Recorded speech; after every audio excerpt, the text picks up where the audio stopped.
Away we go.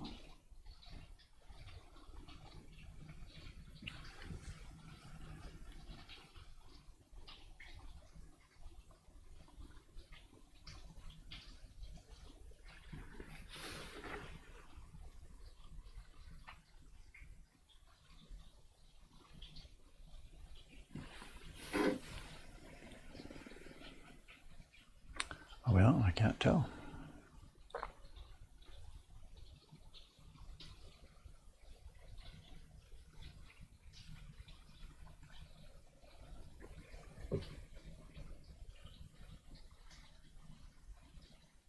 It says live. We must be up.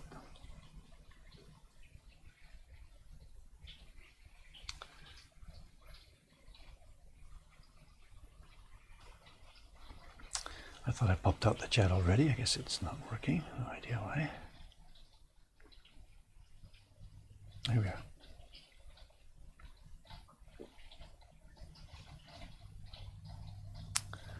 Good morning, gentlemen, ladies, people, guys, whatever. Here we go. So, first question, I'm sure. I don't need to wait for the question to come in. What's going on? I'll answer one because every single person that joins the chat this morning is going to ask the same question. What's happened to the octopus?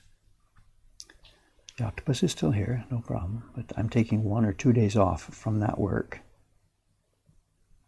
to do another quick job. I know we have our subscription series, our yokai subscription series. And we've reassigned our work this month, the young man, John-san, who's been carving the Kyosai side of the yokai series. He's working on boss number 1, the new Ukiyo Heroes series, in preparation for the Kickstarter campaign. And he's not able to do both of these jobs at the moment. So I've put the octopus aside for a couple of days. And I'm working on what will be the December yokai print, the first of the pair that will run in December. So this is a scene from a Kyosai book about yokai. We got the design ready last night, pasted it up. It's my job to get it done as quickly as possible because we're running a bit late. This is supposed to be published in December. The key block will be okay. There's going to be a bunch of color blocks, and then of course we got to print a few hundred copies. So no panic, octopus is still here, but today and tomorrow. It's different work for a change. It's a change from all those tentacles anyway.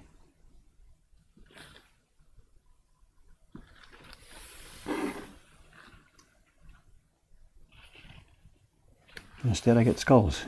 One grotesque thing to another.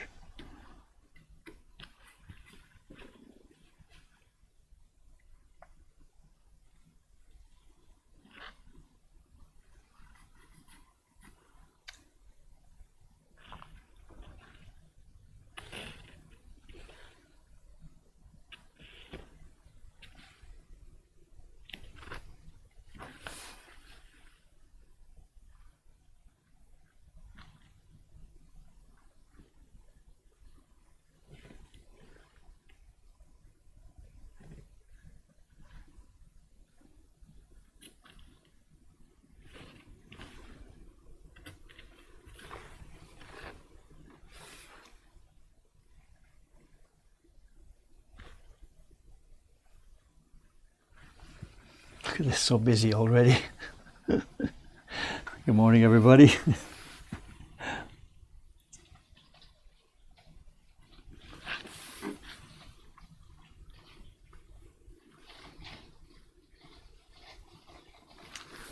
don't know if you can hear the water cascading in the background. It's not free water, it's the pipes. I'm doing my laundry upstairs, or my laundry is doing upstairs.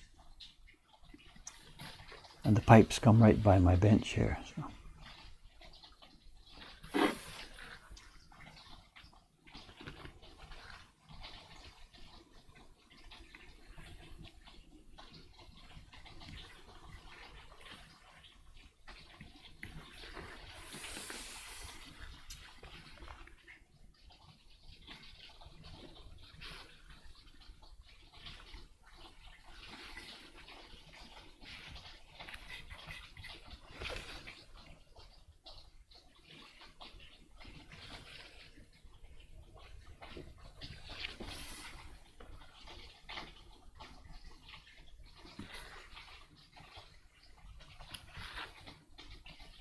tight corner, doesn't want to come out.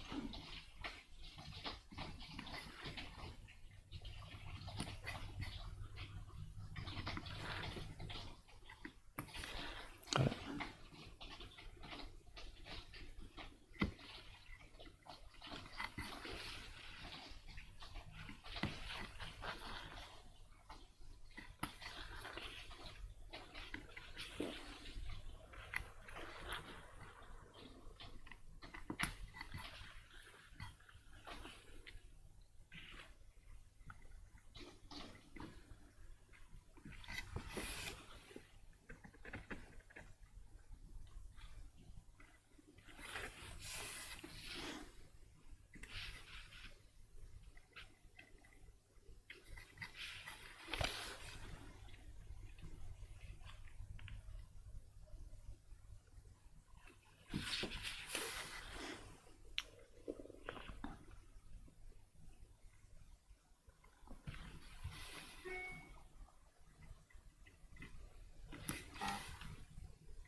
Hard spot there, you can feel it pop out with a real crack.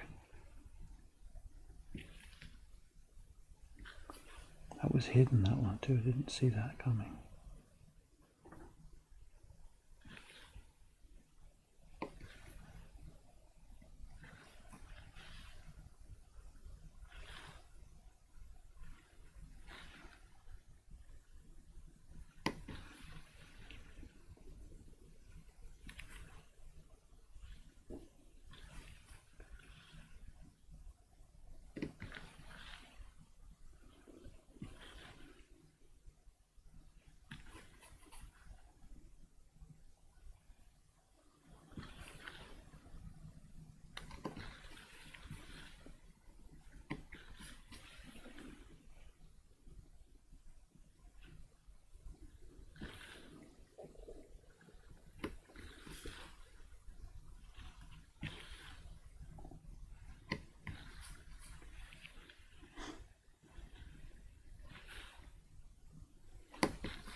Morning, gang. Hello.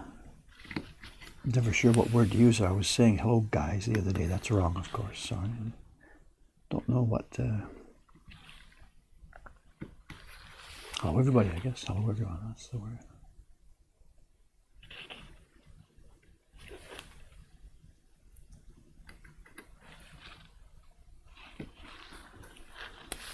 Session today should be a fairly normal one. I might have to knock off a bit early. I'm not sure. Usually I start, now at 8 o'clock my time and finish around 9:30 when the shop opens.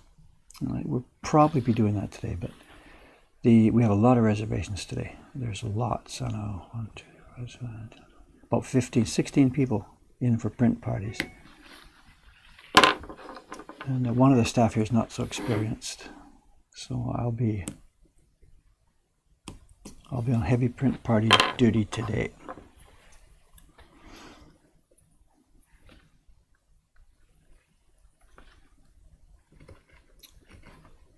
So I might have to knock off a bit early to help go and get ready for that stuff. Oh, and a little bit of a heads up too. I'll mention this later before I sign off, but today is Monday here in Tokyo. Which means tomorrow's Tuesday. Tomorrow's our shop closing day. It's the day I have to head out to our other workshop in Ome. So there will never be streams on Tuesdays, which is tomorrow. So if you come back here at this same time, same place tomorrow, there won't be anything here. So just a heads up. No stream Tuesdays Tokyo time.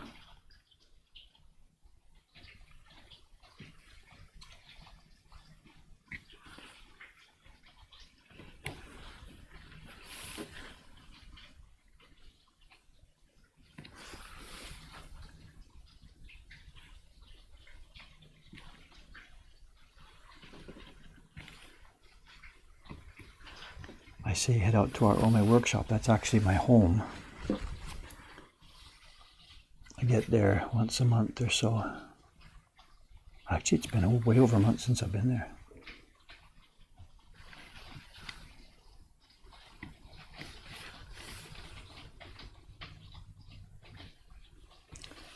The girls out there, they don't need me day by day, but you've got to see them once in a while. I've got to check in and see what's going on and patch stuff. And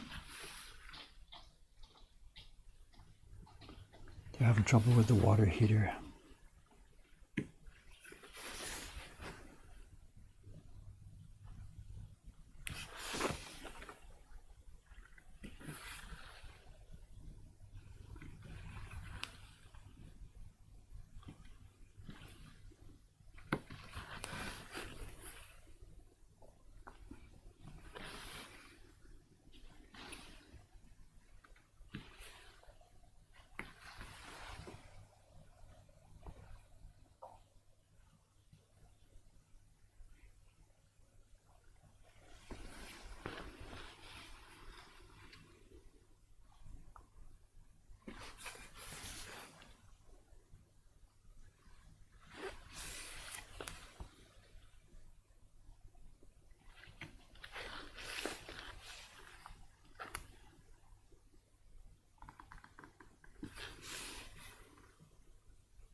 I think I heard the question beep, which means I gotta find my glasses.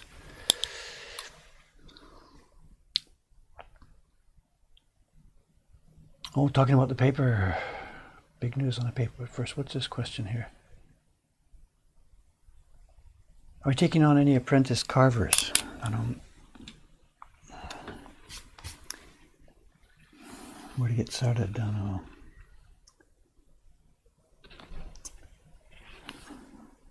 What if that's about the biggest possible question anybody could ask? Apprentices. How do we handle apprentices and stuff? I don't know.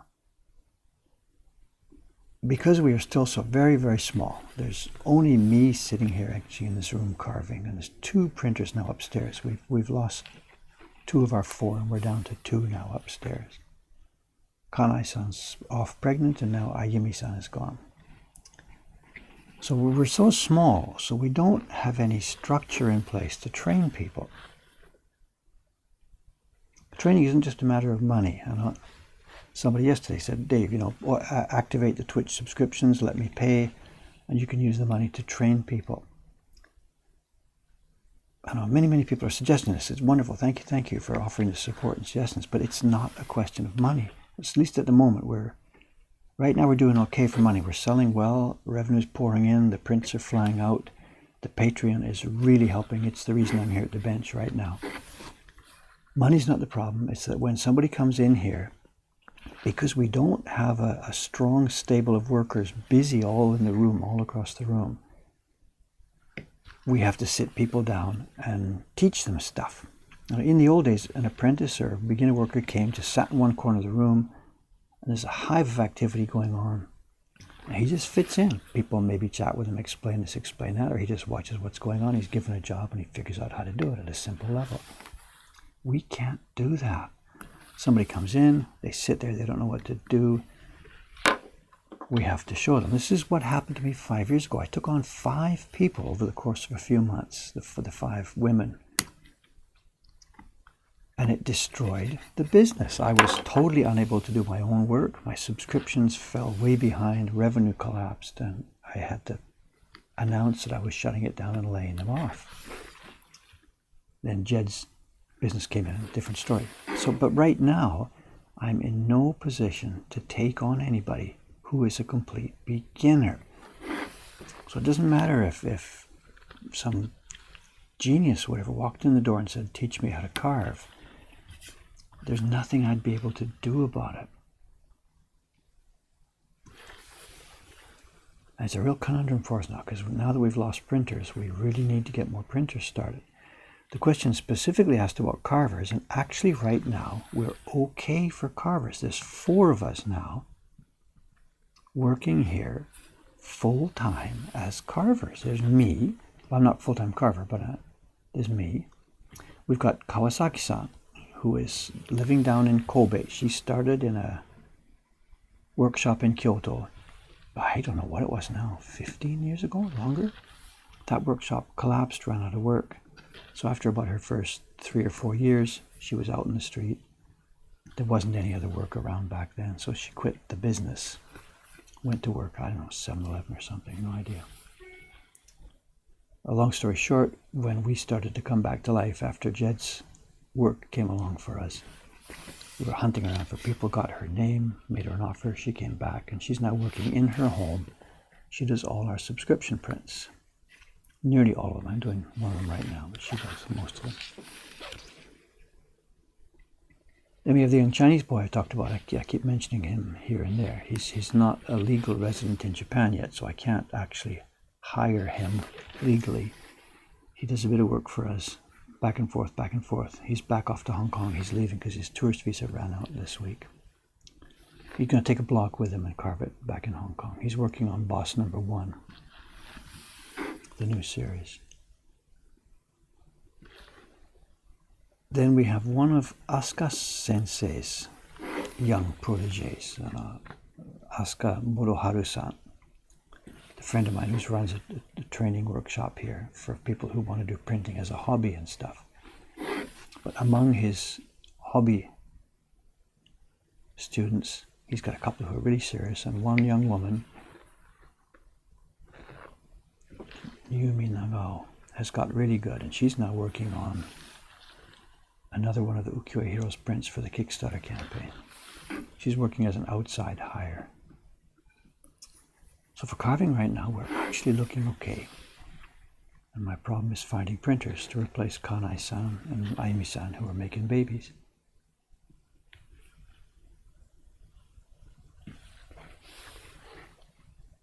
So we're hunting around for people that have some experience already, who worked in this field before, people who would be able to come in and get going right off the bat, rather than an apprentice.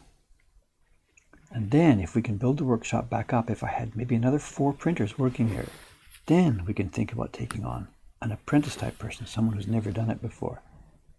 Because among the 4 people working, you've got time a little bit here and there to steal from your work to help them.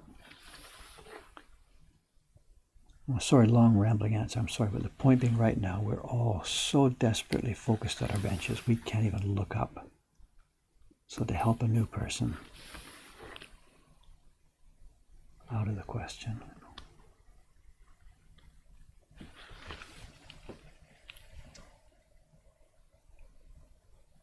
Yeah, we've lost Ayumi-san. She's happy, of course, but this is a real hit for us. 5 years of training. 5 years. The first couple of years, no productivity at all. Just money going out. Then the last 3 years, she's built up bit by bit by bit. The last year or so, she's been really productive for us. She's made a ton of money, and we make good money too off the work she has done. It's just worked perfectly. Any business like this, the printers are the core. They make your actual product that you sell. But there's a whole number of people who are also part of the process. The carvers, the people in the shop, the packing ladies, bookkeeping, whatever gets on. But the printer is the only one who's producing stuff that gets sold. So the printers carry everybody in that sense. I mean, everybody's essential. You have to be able to pack them. You have to be able to do everything else. But the printers carry everybody. So any given printer, we're still figuring out what the ratio should be in an established workshop. And I think it should be probably something like 1 to 5. Each printer would be 1 to 4, 1 to 5. Each printer would carry 4 or so other people. So if you've got a workshop with 20 people, 4 of them have to be printers. A business with 20 people, I mean, not an actual workshop. And that's about where we were at. We've got 18, 19, 20 people here. Depends how you count them. Some of the outside people, should be counted or not, I don't know. And we had 4 printers. And now, bang, bang, we're down to 2. So there's no way we can maintain this same scale. The prints that are being sold today, the orders that have come in last night and this morning are for prints, among which Ayumi-san has made. And normally she'd be working on more prints now to replace those. So you've got prints going out and new prints being made. But the 2 ladies left, Ishikawa-san and Suga-san, they're very nice ladies. They're doing very nice jobs. But man, are they slow still. And at the moment now, prints are leaving at about a 3-to-1 ratio compared to what we're making. So if I don't solve this problem real soon, then we are in real trouble. The bins become empty. We can't keep up with the subscriptions. So our problem right now is not selling stuff at all. Our problem right now is making stuff.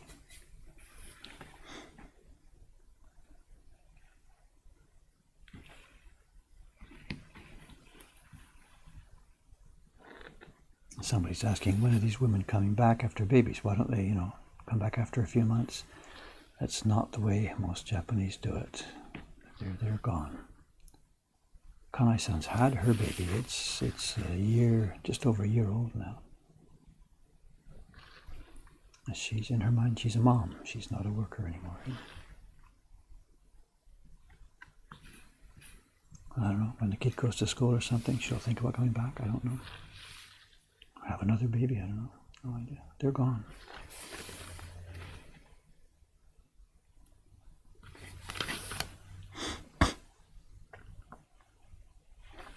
Has the news been passed around in the chat about what I'm doing? People coming in just now, asking where's the octopus? What I'm carving is the 12th, is the December yokai print for we do 2 prints each month, and this is the first of the December pair. It's a Kawanabe Kyosai design. Normally would have been carved first by the young Chinese boy I mentioned, but he's doing boss number 1 right now, so I'm stepping in to do this. It'll be paired with a Jed design, which we haven't received yet. And it'll go out in December.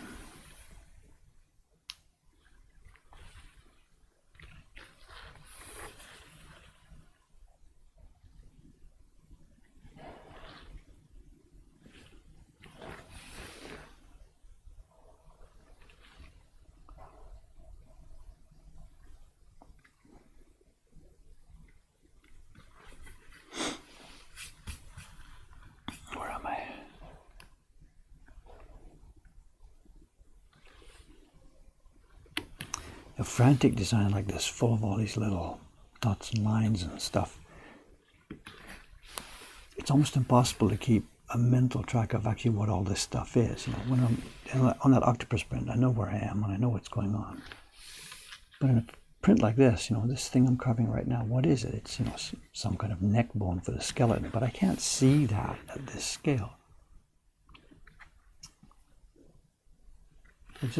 It's just a matter of almost carving random shapes at this point for me. You know, maybe somebody sitting back can see the design. That's a skull, that's an arm, that's a leg. But I can't really see that.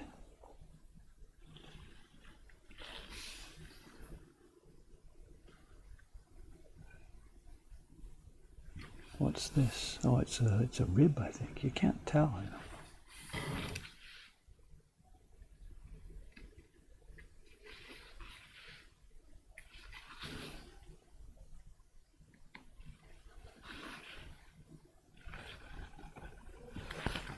A bit too far there, careful. I chopped off a bit of rib there.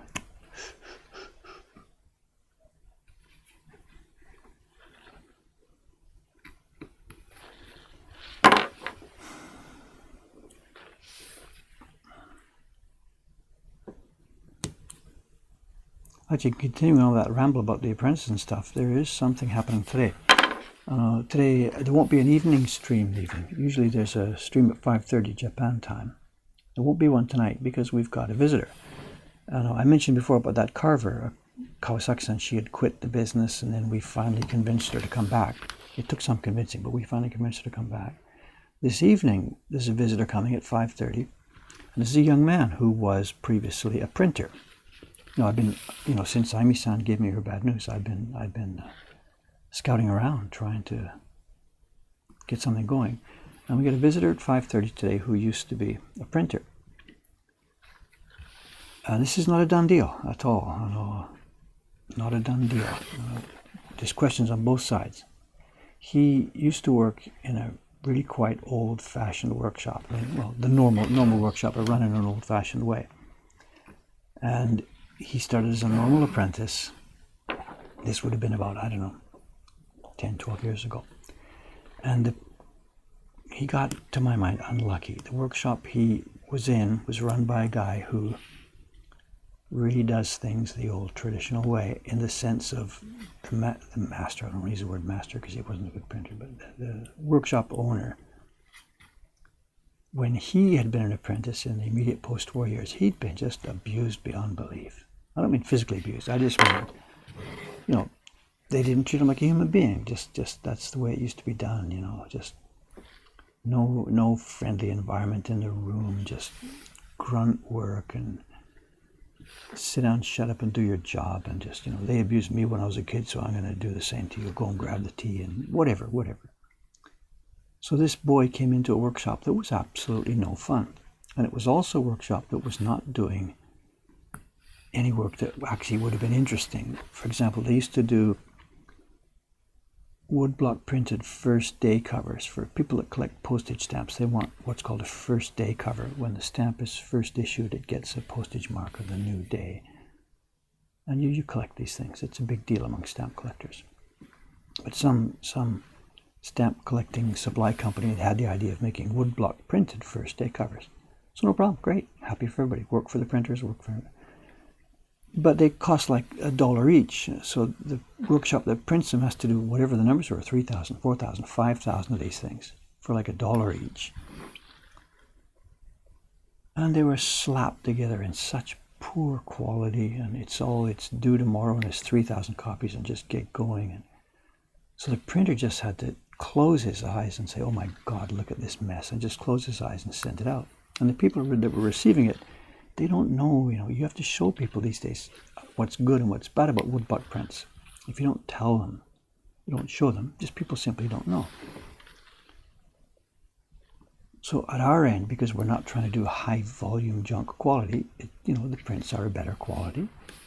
But in a job like that, it's just volume, volume, volume. So this kid grew up in this environment, just high volume, low quality, slap it out, move as fast as you can, and just hold your nose. So he worked there for 3, 4, 5, years, something like that. And then left. I can imagine anybody would leave, whatever. So he's coming here today for not an interview, just for a chat. We're going to talk to each other. So my question is this guy going to be capable of shaking off that history and doing, normal work, and more high quality work? And from his point of view, he's nervous because, oh my God, another print workshop, an abusive relationship, and not much money, and stress every day. Because he doesn't know, we drink a different kind of Kool-Aid here, so, So we'll see. It may turn out to be nothing. My guess, the best I can expect is that we'll agree to give it a try. We've got a space up here. We'll get a couple of block sets from smaller prints that should be within his capability. That's what I'm hoping for. We'll just agree to just give this a little sample tryout and take it from there. And what I'm sort of imagining in my dream here, is that he sits there working with the girls around him, they're chatting, and he realizes that he's not going to get yelled at, and we actually have normal lunch breaks and, whatever. And that maybe he realizes he's allowed to take time and do something nice if he has that kind of character. In other words, if he realizes he's just died and gone to heaven, then we'll see. But that might be a bit of a long shot. So anyway, I always end up explaining for 10 minutes something that could have been said in one sentence. I'm sorry.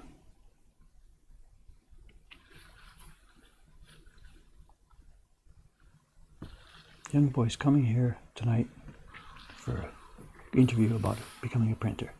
Just needed one sentence.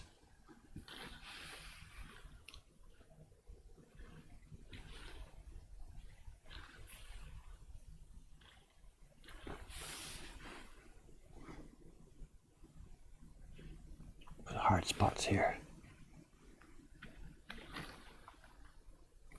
You can probably see them, see? There's this dark red. Another one here. Another one here. There's a streak of it across this wood. If you just try and carve straight through them, bang, it's a disaster.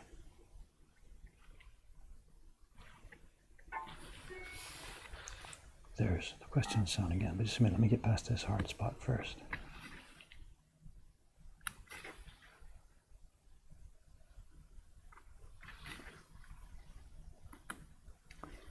I see somebody was asking last night in the chat. So I don't remember exactly what it said. They asked me to make a catalog of my email sounds or something. We have a lot of fun with our email program. And let's see.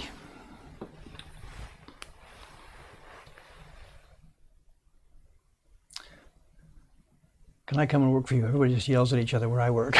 So yeah, let's do telecommuting, make some prints. Where are we here? How did you use, maybe it wasn't clear. How did you lose Ayumi-san? It's okay, it's not, she's pregnant. Next question.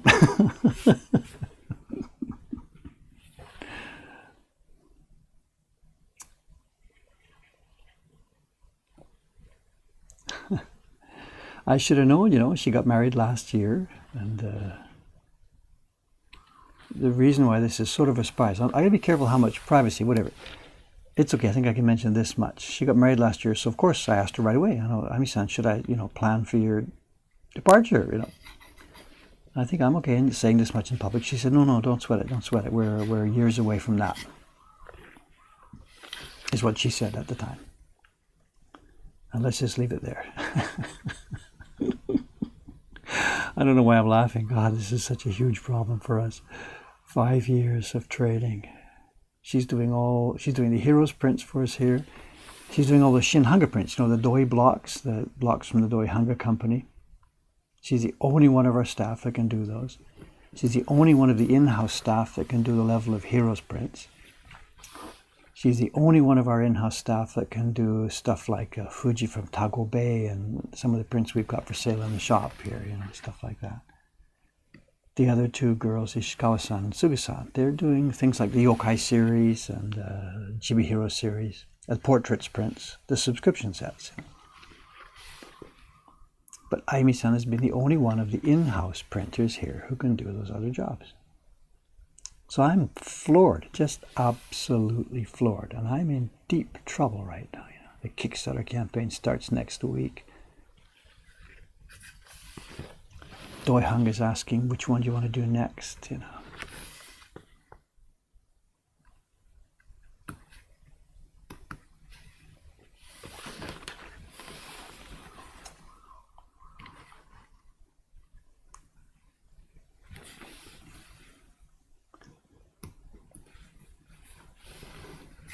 There's a dangerous territory to talk in about these issues, with women and working and all that kind of stuff. But I'll put this on myself rather than on her. The mistake I made, and I really wanted to show the community here, the Japanese traditional community, I really wanted to show that women can do this job. Women had never been allowed to do this sort of work before. That's not right. It's not a question of women had never been allowed to. Women, they didn't think about it. It was a man's job, and just simply men were hired for it, and that was all there was to it.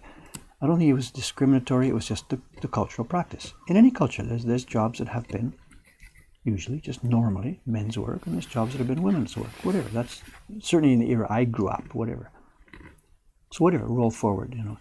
The traditional woodblock printmaking community here has looked for young boys to do this job, and has hired boys. We have a different ethic and a different idea, so my thing was I wanted to show everybody, women can do this job too, And Aimi-san sort of became our star example of this, Kanai-san and Aimi-san together. They were doing fabulous work, and it was okay. But my mistake was not in hiring women, of course not. My mistake was in only hiring women. I was so proud of that. Look what we're doing. We can hire these young girls and show the world that they can do such a good job, which was nothing wrong with that. It was an admirable thing to think and do. But I should have been a little bit more practical. Because there's this thing. Young girls make babies and whatever. I should have been a bit more, I should have cast my net a little bit wider.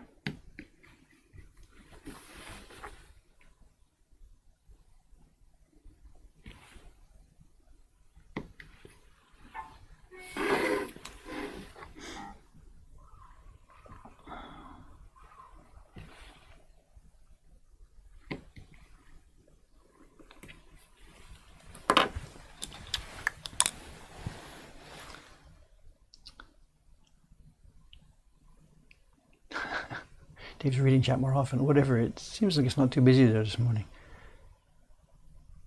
Yeah, this is an interesting question, actually. I got to be careful with the answer here. The question is, maybe he's put it in the chat, I don't know. Is it difficult to switch styles when moving from one block to the next when you're still working on the first block? I know. Whatever, I was carving hokusai yesterday, and today I'm carving kyosai. And it is an interesting question, and there's two ways to think about the answer. And I suspect if Ito-san were still here, and if we were chatting with him about this, I suspect his answer would be different from mine.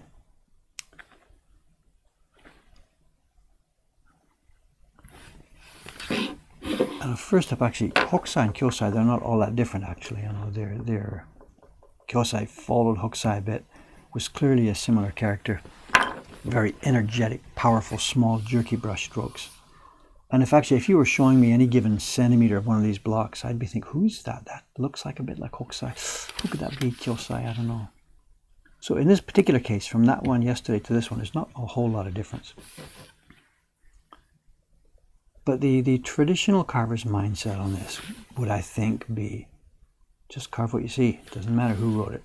It could be Michelangelo. It could be Utamoto. It could be Hokusai. Just there's the black shapes, carve them. Is perhaps what he might say. I'm not sure. For me, there's a bit of a twist in the way I learned that colors this. Some of you know whatever I did. I started my professional end of this job doing that poet series. It's a job that took 10 years. And I carved 100 prints in one series, all 100 prints designed by the same person. Of course, it was a book. I didn't understand many of these things at the time. Whatever, I started with that thing and day by day, month by month, plodded through it, improving, step by step as I went. But one thing I didn't clearly understand, and I didn't even think about such a thing until I started doing the next job after that, was that I had spent 10 years not just training to carve, not just training to print, but I had actually spent 10 years training to carve one man's style of drawing, which it never occurred to me to even think about it in those terms. But I did, the way my hand curved around the lines, the way I learned to do this, so I get it now. It wasn't just generic carving. It was very specific carving. That one guy's way of drawing. And I'm not joking, the way that his brush started on a line, the way that the brush tapered off at the end of the line, it was consistent through the series. And for me, this is Japanese art. No, it was one man's Japanese art. So when I'd finished that series and started doing other stuff, I don't want to over-dramatize this. I could say, oh my God, it was a shock. It's not like that. I came to realize, oh, look, it's different. The way this guy's brush hits the paper and the way that guy's brush hits the paper are different.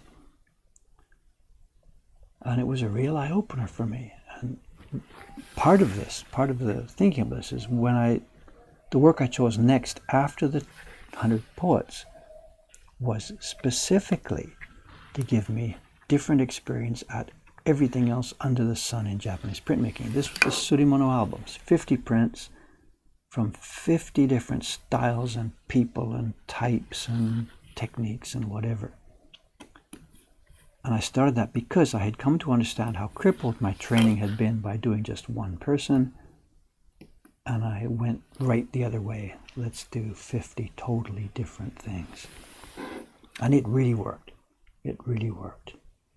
And I got to the point where you think, okay, here I am. When you're carving a Hokusai, you have to start to think like Hokusai. When you're carving a Haranobu, you have to start to think like Haranobu. And again, that sounds a bit over-dramatic, but it's not that far from the truth. The Haranobu lines will be delicate and smooth and curvy, and there's not an ounce of jerkiness or wasted movement in them. The Hokusai is top to bottom, full of panic and scramble and go here and go here.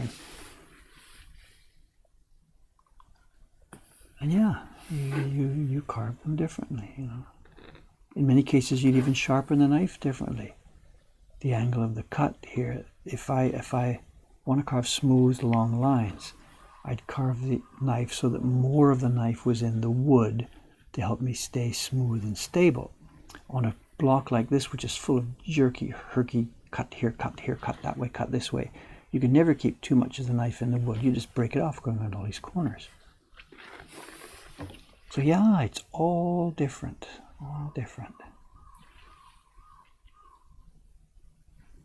I miss that book, Katsugawa Shunsho. He was such an elegant guy, clearly. And it was a great training. I didn't know what I had done when I was doing it, but my God, it was a good thing to do, Can you imagine taking an apprentice in and saying, okay, here's what you're going to do. You're going to make this book. It's going to take you 10 years.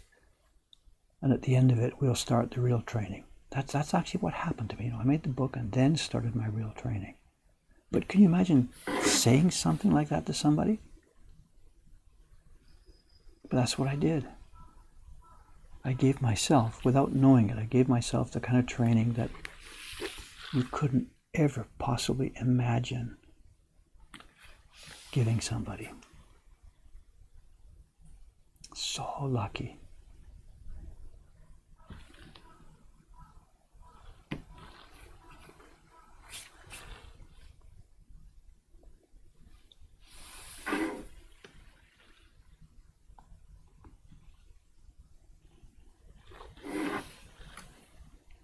You gotta be crazy. There's just nothing else. You gotta be crazy.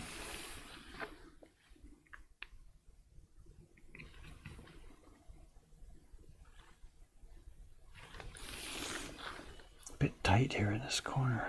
Bits of skull, I guess.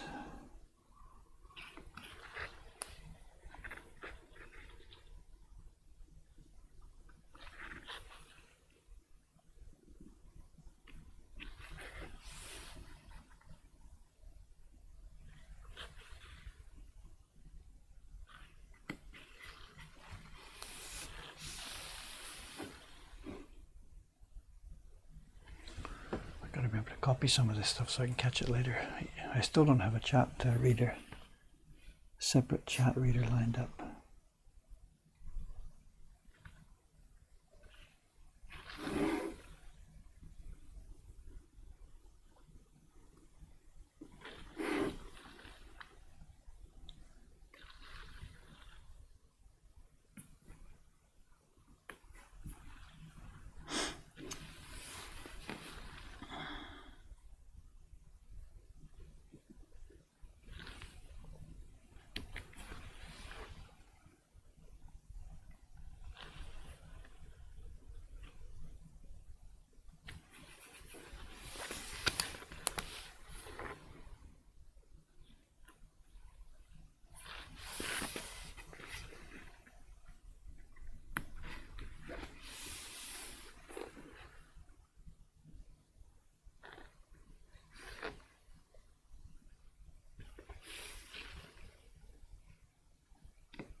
Just a sec.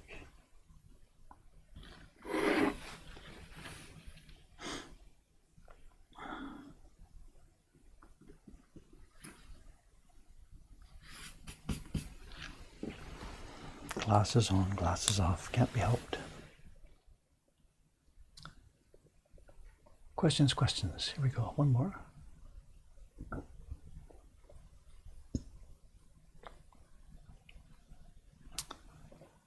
Well, it's a question by a person who watched last night's stream about, we were talking about our new paper supplier. Our new paper supplier who is coming online. Gosh, I've already forgotten the question. My God, I can't keep things in mind more than a second or two. Do you think the new paper will have a noticeable impact on the characteristics of final prints? Yes, they're going to be so much better. So much better. But do I tell the whole story all over again? I don't know. How do we handle this sort of thing? It took me a half an hour or so last night to chat about what's happening with our new papermaker. Probably a bunch of those people are here also today now. There's definitely a bunch of people here now who didn't hear that last night. I'm really not sure what to do going forward about this. A little question can easily be answered. What are you carving right now? It's the yokai print. But a half an hour explanation about our paper supply situation, I'm not sure what to do about this. I've started it now. So anyway, not to ramble it, but very, very quick, first tight explanation. Our current paper supplier, Living National Treasure, has been, the quality has been degrading over a number of years. This is not a surprise. Partly due to some of the factors under their control. They have managed their business very poorly, I think. They haven't taken on apprentices. The young son, who is 50 years old, is hugely overworked. The quality has dropped dramatically. The Living National Treasure himself now never gets back to the bench. He's doing political stuff. And the handwriting is on the wall. We have got to think about Plan B. It's been obvious for a couple of years. So we're still using that paper. All the prints we're sending at the moment out of our workshop, every single one is on the paper from that workshop. But we have got to start making Plan B. And over the past year, we've been doing that. And through a Facebook share, thank you, Zuckerman, through a Facebook share, we learned about a young printer. I used the word crazy last night in the conversation about him, and somebody emailed me asking me to clarify. I meant crazy in the interesting sense, crazy like me, crazy in that you try and think of something you can do and you don't really worry too much about the consequences, or you don't worry too much, are we going to be able to do this? Once you've got your goal in mind, you just sort of get a bit too crazy and go for it. So that was the sense I used the word crazy, and not anything negative at all. Is it negative? In my sense, it's whatever. Anyway, so anyway, he's a young man with a passion about this. He's been thrown out of his local paper cooperative, thrown out or walked out, I don't know, because they were upset about some of the changes he'd made in procedures. And he's making glorious paper, but the paper he's making at the moment, because it was not part of a printmaking tradition, he's making paper for things like shoji screens. And he, without knowing anything about me, what he was doing was he tried to make the best shoji screen paper that's ever been made. He was doing it. It looks just drop dead gorgeous. But in trying to keep his own business alive and trying to expand his own business and trying to just modernize it and bring it forward, he was thinking a workshop like this shouldn't just work for shoji screens. We can do other stuff. So he started moving into things like coffee filters made from totally pure handmade washi, no bleach, no chemicals, no pulp and stuff, whatever, a sensible idea. And he's starting to make a name for himself with that kind of stuff. All good, nothing negative at all, wonderful. Just trying to modernize his business, trying to be very high quality, very clean, very perfect. But he's using the same raw materials, the same mulberry fiber, the same type of plant that we need in our paper. And for someone standing watching a video of him making it, you think, oh, there's the same as Dave's papermaker. He's doing the same thing, he's rocking it. But it's actually not, even though it's the same materials and the same type of workshop and the same procedure. Boiling it in lye, alkali, fix it up, spread it out in the back, Because of the way they move the screen when they're making the paper, the kind of paper that he's been making, Minogami is the Japanese word for it. It's up in Mino, in Gifu Prefecture, in the Mino area. The paper he makes is totally, absolutely unsuitable for printmaking. It just doesn't have the tensile strength or the body for printmaking, even though it's made from the same raw materials in essentially the same way. Just they rock it in a different way. They move the body in a different way while they're couching each sheet. So I saw the crazy guy trying to make wonderful paper in a beautifully clean environment, septically clean environment, wonderful, and looking for a way to carry his business forward to the future. So I went up there, took some samples of our paper, took some old samples of our paper, the kind of paper I was getting 30 years ago. Sat down in the guy's office, showed him what I was doing, and tried to get him on board with our stuff. So I said, look at this. With your same workshop here, if you could make paper that we could use for printing, then instead of shoji screens, which are destroyed within weeks of going online, use your same materials. Let's rock it a different way. Make paper for woodblock prints. And we'll put your name on every one of these prints that goes out of here. And 200 years from now, people will know who you were. Whatever, over dramatic or whatever, I don't know, And it was not an easy sell, because he's very proud of what he's doing, of course, He's built himself a specific style of stuff. But he looked at this and thought about this, looked at his wife, chatted with his wife a bit. And without totally coming on board, he agreed to make some sort of samples for me. This is nearly a year ago. Quite a lot of time goes by, because he can't just upend his business to make a couple of samples for me. You can't make like 2 sheets of paper. You've got to make paper in batches of 100 and stuff, of course. The particular formulation we need, the particular density we need, everything. But anyway, he gave it a try, and in the middle of making some of his normal paper, he tried to rock up some sheets that would be suitable for us. First ones were a bit funky. I wrote back and talked to him about it and whatever. And then the next batch came through, 3 or 4 sheets. He sent a few samples at different thicknesses. We sized them. They sized okay, looks good. And we cut them up into sample sheets and sent them to our printers. Aimi-san worked on some sheets.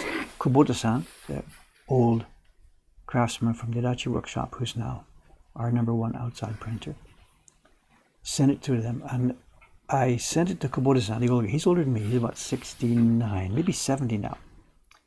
I sent him the samples. He phones me back, like probably 5 minutes after he opened the package. He phones me back and he says, "Where did you find this old paper?" And at first I didn't understand what he's talking about.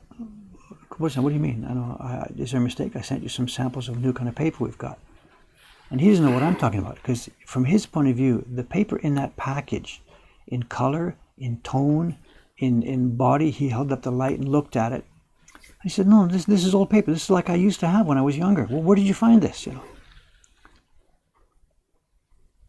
And this is just a revelation. This guy we've got making paper for us now has looked at those samples that I gave him of paper that I bought 30 years ago, and he is well on the way to making for us paper the way it used to be made before the modern degradation set in. And we're not there yet. But this is where we are now heading. This guy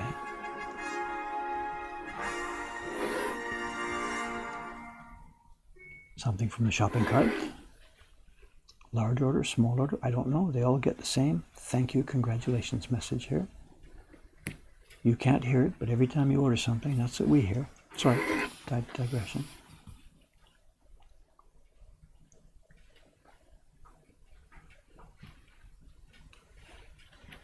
I don't know, where was I? I don't know. Paper, yeah. Anyway, we're at the first stages of what's going to be a very, very long journey of totally switching over to this guy who is going to make a ton of paper for us. He's working with his wife and a young apprentice he's got. And he's got his own business. He's still got his coffee filter business and his shoji screen business. And he can't just dump all that just to take a fly with me, of course. We understand that.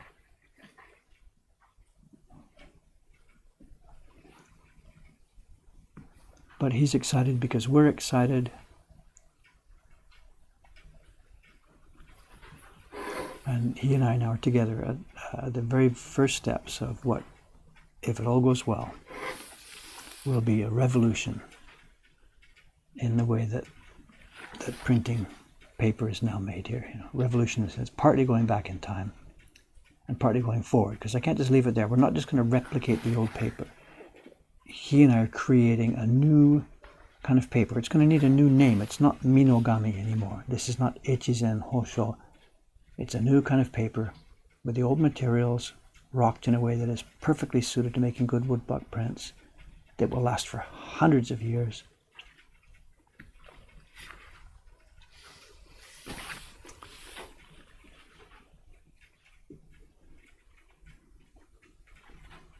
And things are looking really, really good. The first batch coming from him that we're going to use for production is scheduled for just the very end of the year, December.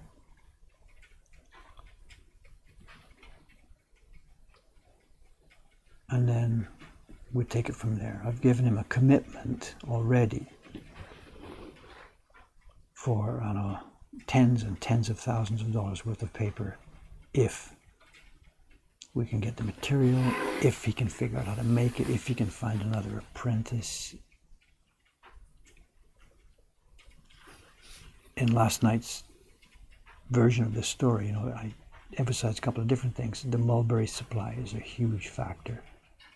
And the traditional supplies of mulberry over in Ibaraki Prefecture are collapsing. And the climate where he is similar. So we're arranging a new land for growing this stuff. And he's really excited too, because the village where he is has no unemployment. The population is crashing. No kid ever who grew up there would ever go back. They go to school somewhere else, out in Tokyo, go to college, whatever. And they will never, ever, ever look back. There's nothing there for anybody. But he now sees the chance of creating employment for his village.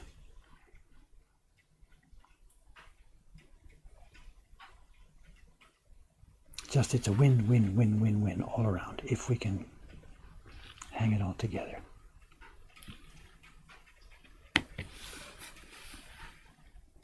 But we're years away from it yet. The first, like I said, the first small shipment will be here in December. I'm not sure what we'll use it for yet. There won't be many sheets in it. A couple of hundred sheets. And then as he can expand his mulberry growing area, if he can convince some of his villagers there to work with him, picking the bark, working on the mulberry cultivation.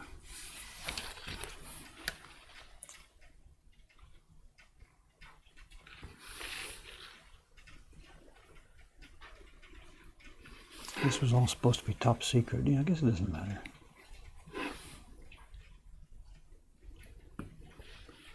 I had been thinking about it in terms of crowdfunding. The Kickstarter campaign we've got starting in a week or so.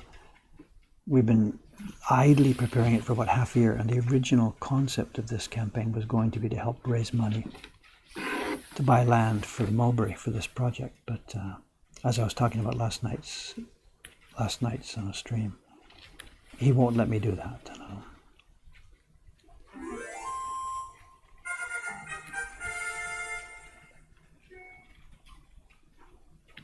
Do you need two guesses what that was for?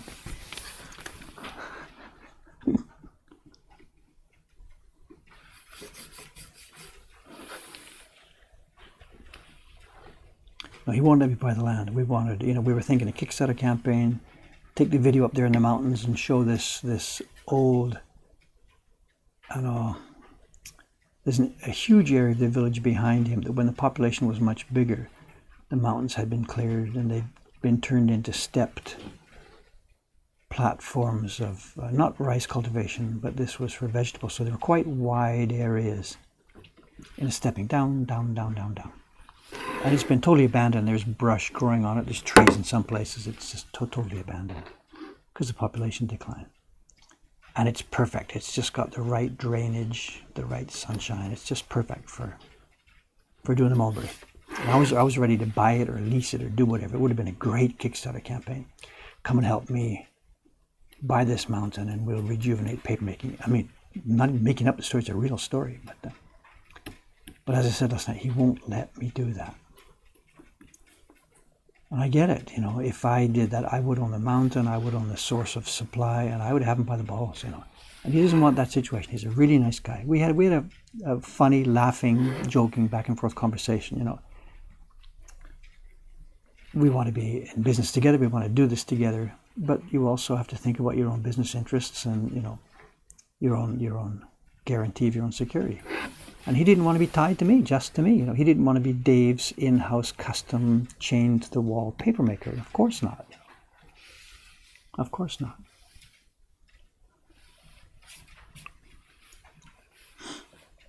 So it's okay, whatever. You know, we all we can do for him is guarantee him that if he can make that kind of paper in steady supply, we will buy everything he can make. And that's really all he needs, in as much as he trusts us to stay in business, you know, of course. Where should I go next here?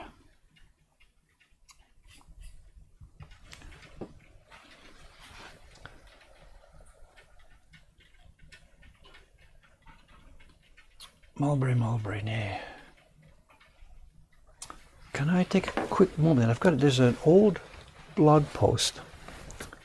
I should be able to find this. Give me a blog that shows the processes, how the mulberry worked from farm to paper. Give me a second here. My old newsletter index, visit to a craftsman series. Here we are, mulberry supplier. Look at that, I found it without having to go to Google.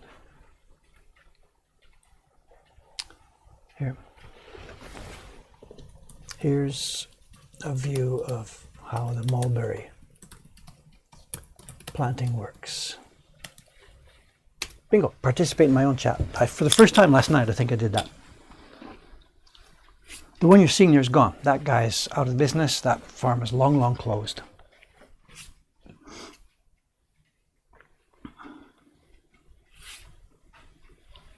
But that's the process there. Did I just see out of the corner of my eye here another question? Removing lines and other black areas. This is confusing. This isn't a color block. This is a key block, but it does need explanation. This is a reproduction. The original was a woodblock print from Kyosai, and it was a color print. It had black lines carved like you see here, and some of these things would have been in color. This horse was done in brown. Whatever, it was color print. But around the black, what they had done was, because they wanted to show sort of a black cloud, these are like apocalyptic horsemen charging towards us, they had also left on the black block, on the key block, they had left some black areas around this crowd of horsemen, tapering out into space. And I've erased, here, that's part of the original, here you can see. So this black cloud tapered out into nothing around these horsemen. And the way we're going to do this print is not the same. I'm going to carve the key lines, the lines here, the line of the horse's belly, line of this horse's foot. And I'm going to take away that black cloud that was around them, because we will have our own color block in the background.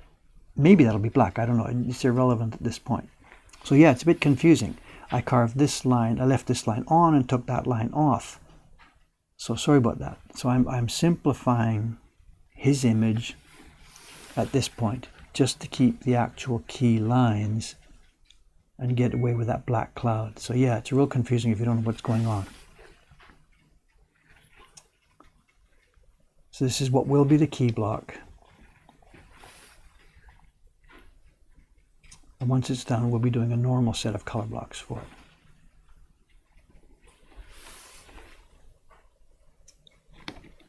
Interesting question. I can see you scratching your head. What's going on? Wait, it can't be a color block because of that. It can't be a key block because of that. It doesn't make any sense. So, good question. Somebody's being very observant there, trying to figure this out. A man after my own heart.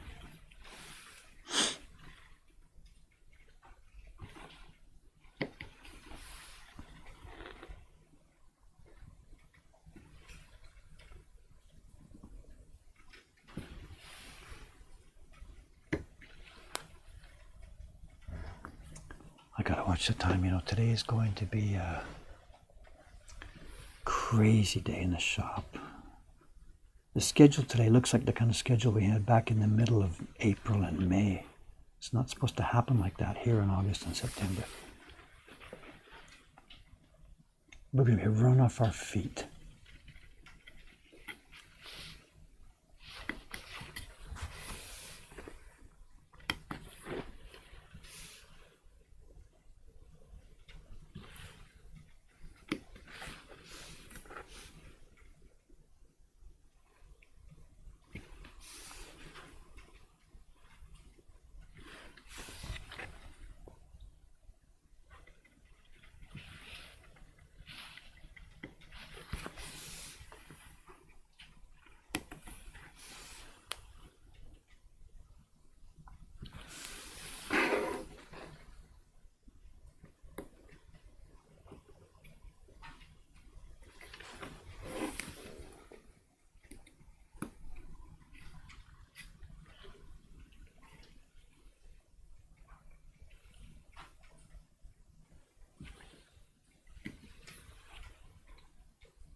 Design like this, you never know where to go. That octopus thing has specific zones. Carve this tentacle, carve that tentacle, carve that groove.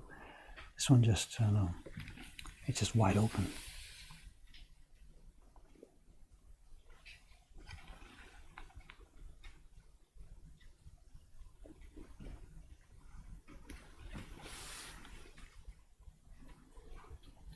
Tend to just wander, follow this part, follow that part, see where it leads.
Question.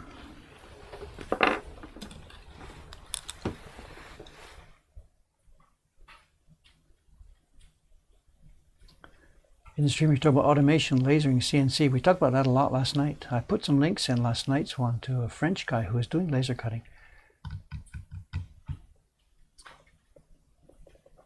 Since you have access to the Doi hunger storage, are there any dead blocks or blank blocks that they have? Probably. I don't know. One, remember, that's not our stuff. She can't, she could, whatever, give it to us, sell it to us, whatever. There are definitely blocks in there that have been used beyond all possible farther use. Absolutely. Sort of, so what? They're not mine. I can't do anything with them. She's not about to give them to us. Long term, she has no children, no family. It's quite possible we may inherit that storage locker I don't know. What will we do if we find blocks that are no longer usable?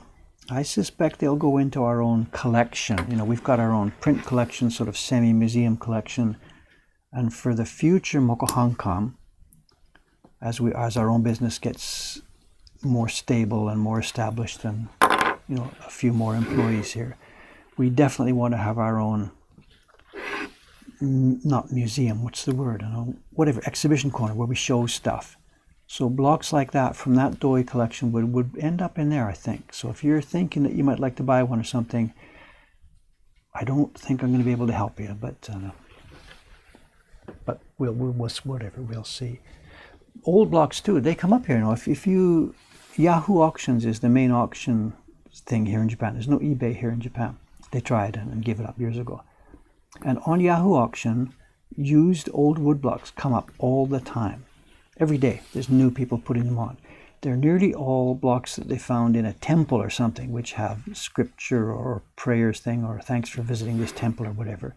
But occasionally, ukiyo-e blocks come up as well. And there are different services now. Yahoo Auctions is in Japanese, but you can follow it. They have like people who do automatic translation. You can follow the auctions in English, and there's bidding services available. So if you're curious, look up Yahoo Auctions, and the word you want to look for is hangi. H-A-N-G-I, hangi wood blocks. And every day you'll see some there if you're curious about getting old blocks. And actually there was a second question there. Waste wood chips from carving.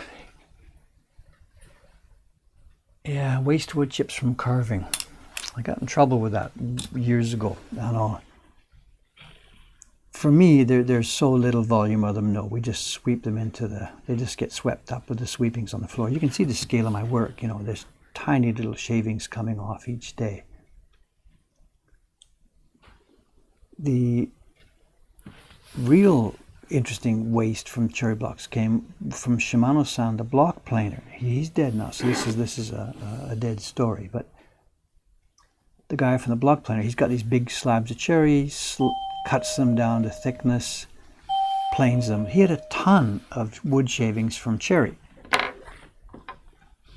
And my girlfriend Sadako has a garden, and it turned out, here we are, this must be Kawai-san. Are we nearly done, you know? It's 9:20. We're on the last few minutes here, gang. Good morning, Doi-san. Hello. We're live here this morning again, so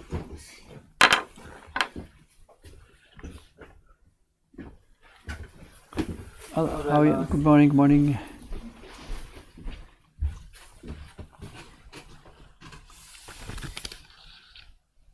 Where was I? Yeah, whatever. It turned out that she had read something somewhere that said ash from cherry wood was really good for gardening. So, okay, well, let's do this then. So I didn't have anything worth talking about, but next time I was at Shimano-san's place, I asked if we could have some of his wood chips. And he's like, you know, what planet are you from? You know, and explained why she wanted to use some of the stuff for gardening. He thought this was a bit of a silly idea, but I was a customer, whatever, so he played along.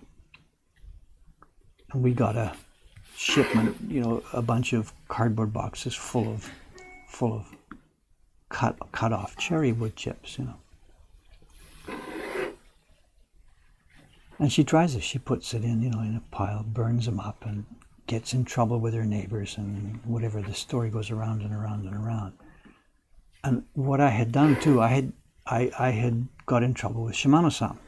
Not in trouble. He had done what I asked because I was a customer. But it turned out that at his end, that waste cherry wood wasn't waste. He had given a bunch of boxes of it to me because I had asked for it. But it wasn't waste. That was his fuel. He's got a little wood stove in his workshop.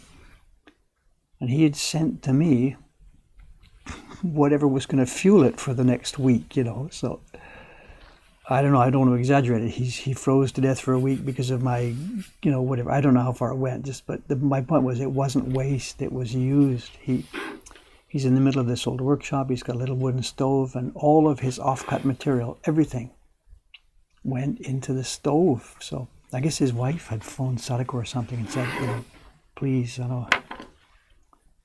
can we not do this or something? So, you have to be careful in Japan. Maybe any culture is saying whatever. You might ask a favor for somebody that you think is really easy for them and cheap for them and not going to cause them any trouble. And it turns out that you don't know the backstory, and it is trouble. But they will say yes because they're nice people, or the culture says whatever it is, So we tried to steal the guy's fuel, but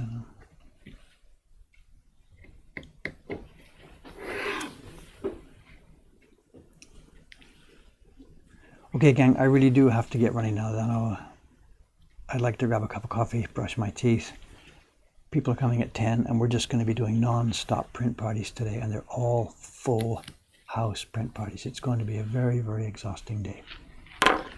So I'd better get to it.